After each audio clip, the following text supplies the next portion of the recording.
মহান স্বাধীনতা দিবসে অহিংস, দুর্নীতিমুক্ত, বৈষম্যহীন ও মানবিক বাংলাদেশ গড়ার প্রত্যাশা জানিয়েছেন বিরোধী দলীয় নেতা ও জামায়াত আমির ডাক্তার শফিকুর রহমান।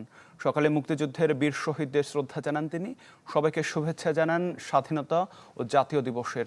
শ্রদ্ধা নিবেদন করেন বিরোধী দলীয় চিফ হুইপ নাহিদ ইসলামও।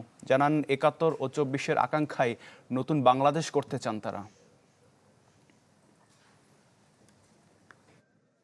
দেশের স্বাধীনতা, সার্বভৌমত্ব আল্লাহ যেন হেফাজত করেন সব দিক থেকে, এবং এই দেশের উপর আল্লাহ যাতে শান্তি এবং রহমত বর্ষণ করেন।